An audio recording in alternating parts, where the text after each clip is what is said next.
O Ministério Público Federal informou hoje que pelo menos 935 inquéritos, investigações criminais e ações penais em tramitação no órgão foram paralisadas pela decisão do presidente do Supremo Tribunal Federal, ministro Dias Toffoli, que suspendeu em julho processos baseados em dados fiscais repassados pelo antigo Conselho de Controle de Atividades Financeiras, o COAF, atual Unidade de Inteligência Financeira do Banco Central.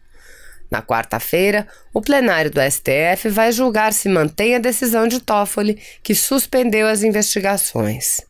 A informação consta em nota técnica elaborada por duas câmaras criminais do Ministério Público Federal para defender o compartilhamento de dados fiscais suspeitos com o Ministério Público sem autorização judicial.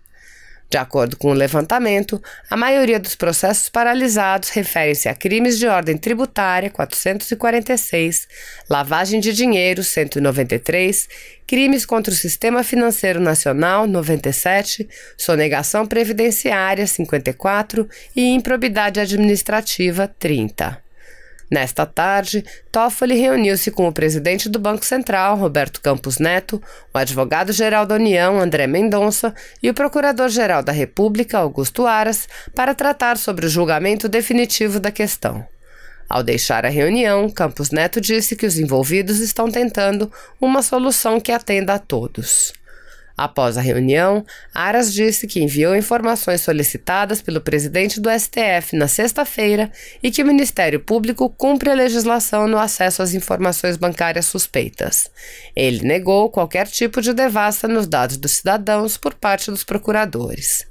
É tecnicamente impossível ao órgão realizar qualquer tipo de devassa em movimentações bancárias alheias, até porque sequer possui acesso a essas informações, afirmou Aras. A decisão do ministro foi tomada em um processo que tramita na Corte desde 2017, no qual se discute a legalidade do compartilhamento de informações fiscais sem autorização judicial. A medida suspendeu todas as investigações no país, baseadas em dados fiscais repassados sem autorização. As informações são da Agência Brasil. Bom, começa hoje em todo o país a segunda fase da campanha nacional de vacinação contra o sarampo. Vamos até São Paulo. Ricardo Ferraz tem as informações pra gente. Ricardo, bom dia. Bom dia, Renata. Bom dia a você que acompanha o Brasil em Dia. Essa fase da campanha de vacinação é destinada às pessoas que têm entre 20 e 29 anos de idade. Justamente a faixa etária mais difícil de ser atingida por essas campanhas de vacinação, porque muitas dessas pessoas julgam que a caderneta de vacinação está completamente em dia e que todas as vacinas já foram tomadas. Infelizmente, na prática, não é isso que acontece e muitas dessas pessoas podem ser contagiadas pelo sarampo, que é uma doença altamente contagiosa. Por isso, o Ministério da Saúde está pedindo que as pessoas nessa faixa etária compareçam às unidades básicas de saúde em todo o país para verificar se a carteirinha está totalmente em dia e, se for o caso, tomar a vacina tríplice viral, que além do sarampo protege também contra a rubéola e a cachumba. A meta do Ministério é vacinar mais de 13 milhões e 600 mil pessoas. O Ministério está preocupado porque o surto de sarampo se intensificou nos últimos meses. Apenas nos últimos 90 dias, Renata, foram registrados 5.660 casos da doença, o que significa mais da metade de todos os casos que foram registrados desde o início de 2019. E por isso também o Ministério já está programando para o ano que vem novas campanhas para atingir aquelas pessoas que têm entre 5 e 19 anos e também entre 30 e 59 anos de idade. A partir de hoje, quem tem celular pré-pago e não fez a atualização do cadastro vai ter o serviço bloqueado. A notificação da Anatel vale para 17 estados. Vamos ao Rio de Janeiro. Alessandra Lago tem os detalhes para a gente. Bom dia, Alessandra. Olá, Renata, bom dia. É isso mesmo. A Agência Nacional de Telecomunicações, a Anatel, começou a bloquear os celulares pré-pagos que não regularizaram o cadastro após envio de notificação das prestadoras de telefonia.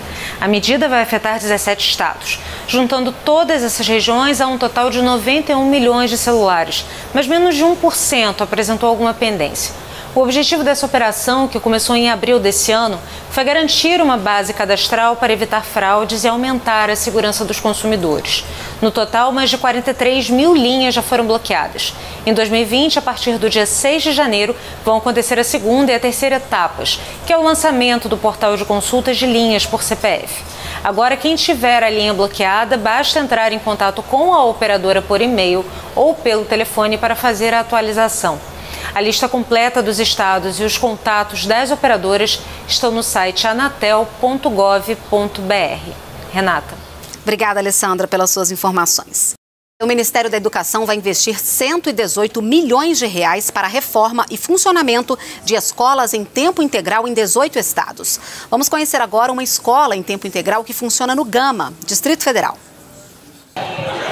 Uma volta pela escola e você se surpreende. Pintura nova, salas limpas, troféus nos corredores. Referência em ensino público no Distrito Federal, o Centro de Ensino Médio Integrado no Gama atende hoje mais de 430 alunos.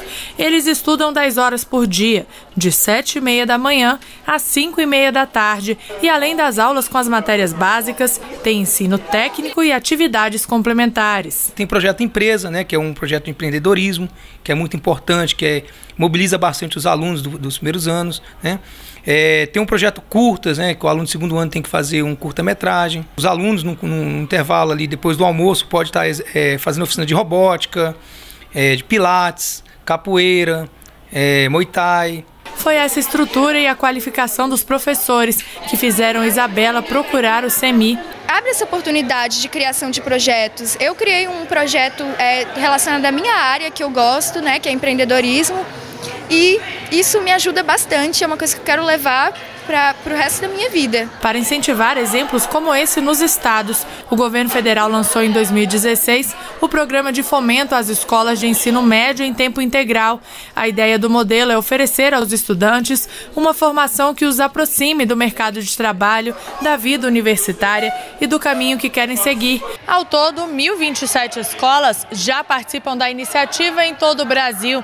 E o MEC anunciou que vai destinar mais de 118 milhões do Fundo Nacional de Desenvolvimento da Educação para a reforma e funcionamento de escolas de ensino médio em tempo integral em 18 estados. Nós também anteciparemos a primeira parcela para execução em 2020, já no próximo mês, final de novembro, começo de dezembro, que monta aproximadamente em 370 milhões de reais, para que as escolas já possam começar o ano de 2020 executando os seus orçamentos de maneira a comprar todo equipamento que é necessário, buscar as melhorias que são necessárias na escola para que ela possa apresentar um ambiente agradável para que os nossos alunos possam estar frequentando. Gabriela, bom dia. Olá, Renata, bom dia, um bom dia a todos. Olha, aqui no Palácio do Planalto, nesta segunda-feira, o presidente Jair Bolsonaro cumpre uma agenda de reuniões. Estão previstos para hoje encontros com o ministro da Economia, Paulo Guedes, e também com o ministro da Educação, Abraham Weintraub. Além disso, hoje, no final da tarde, o presidente Jair Bolsonaro deve se encontrar aí com o advogado-geral da União, André Luiz de Almeida.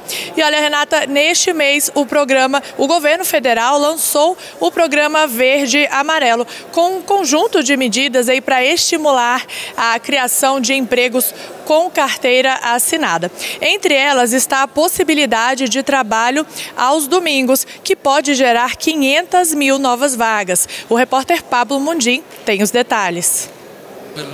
Entre as propostas, a medida estabelece a negociação direta entre empresa e funcionário.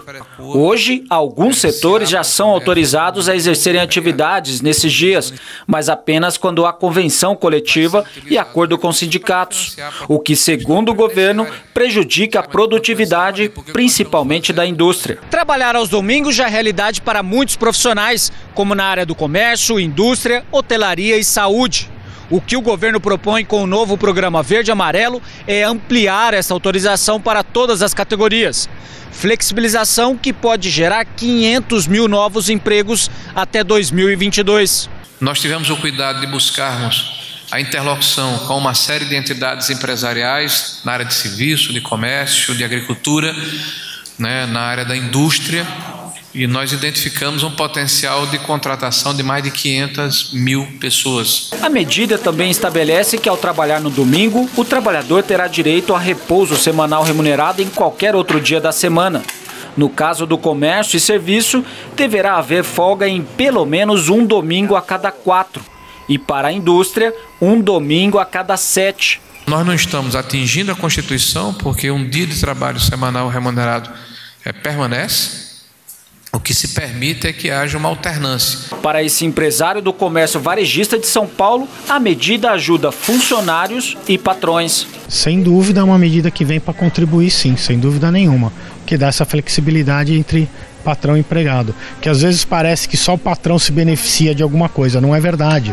Os funcionários às vezes pedem para trabalhar mais e muitas vezes não podem, porque passou um determinado número de horas, e aí precisa, hora extra, né, no máximo 2, depois disso não pode mais, você tem que fechar, e o funcionário, mesmo que queira trabalhar, não pode. Se você apoia Jair Bolsonaro, curta este vídeo.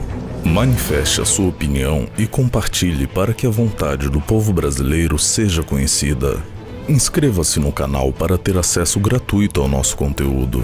Uma produção Folha Política.